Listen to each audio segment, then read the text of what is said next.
છે? છાતીમાં દુખાવો કેટલા દિવસથી દુખે છે? 15 દિવસથી. 15 દુખે છે. ઊંડો શ્વાસ લે કે ઉધરસ ખાય તો દુખાવો વધી જાય? હા, બધું. વધી જાય.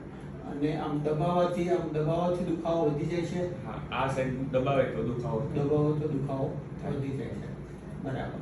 હવે અત્યારે આપણે જોઈએ છે કે રોજના અમારે સવારની ઓપીડીમાં જે પેશન્ટો આવતા હોય છે એમાં રોજના લગભગ 8 થી 10 પેશન્ટો એવા હોય છે કે જેમને ચેસ્ટ પેન હોય છે.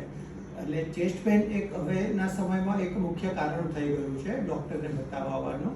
હવે આ ચેસ્ટ પેન મુખ્યત્વે અમે જે જોઈએ છીએ એમાં મુખ્ય 4 કારણો હોય છે. એક કોસ્ટોકોન્ડ્રાઇટિસ એટલે કે મસ્ક્યુલર પેન, એટલે કે જે પાંસળીનો દુખાવો હોય, પસલીનો દુખાવો હોય, જે દબાવવાથી વધી જાય અને ઊંડો શ્વાસ કે ઉધરસ ખાવાથી વધી જાય. બીજું જે કોમન કારણ છે એન્ઝાઇટી. ઘણીવાર સામાન્ય એન્ઝાઇટી હોય ને તો પણ પેશન્ટને ચેસ્ટ પેન દુખાવો થતો હોય છે. ત્રીજું કોમન કારણ છે એસિડ પેપ્ટિક ડિસીઝ એટલે કે ગેસ અને એસિડિટી. પેટમાં એસિડિટી થાય, બળતરા થતી હોય તો પણ પેશન્ટને છાતીમાં દુખાવો થતો હોય છે. અને ચોથું કારણ હૃદયરોગ, જે આપણે રૂલ આઉટ કરવાનું હોય છે. એ વસ્તુ રૂલ આઉટ કરવા માટે સૌથી પહેલાં તો આપણે પેશન્ટના રિસ્ક ફેક્ટરનું એસેસમેન્ટ કરવું પડે.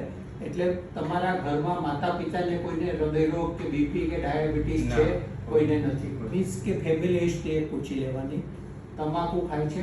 પાન માવા ખાવ છો? આપણા અહીંયા એરિયામાં ગામડામાં લોકો બીડીનું પ્રમાણ વધારે હોય છે અને શહેરમાં લોકો તમાકુવાળા પાન ખાતા હોય છે. એ પણ એક જોખમી પરિબળ છે. મેલ એટલે કે પુરુષમાં હૃદયરોગનું પ્રમાણ વધારે હોય છે.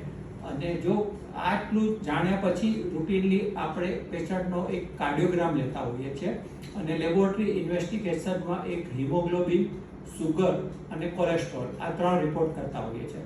આટલી વસ્તુ કરવાથી લગભગ 90% પેશન્ટમાં હૃદયરોગનું કે હૃદયરોગ સિવાયના નોન કાર્ડિયાક ચેસ્ટ પેનનું નિદાન થઈ જતું હોય છે.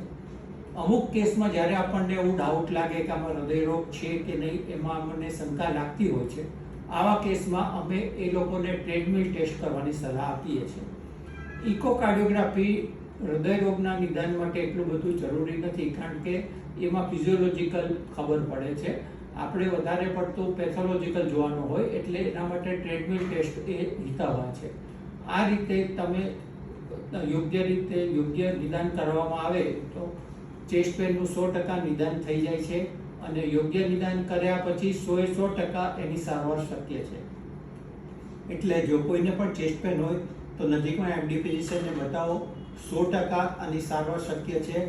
વહેલું નિદાન કરવાથી અને યોગ્ય સારવાર કરવાથી દર્દીને સંપૂર્ણ આરામ થાય છે. આભાર.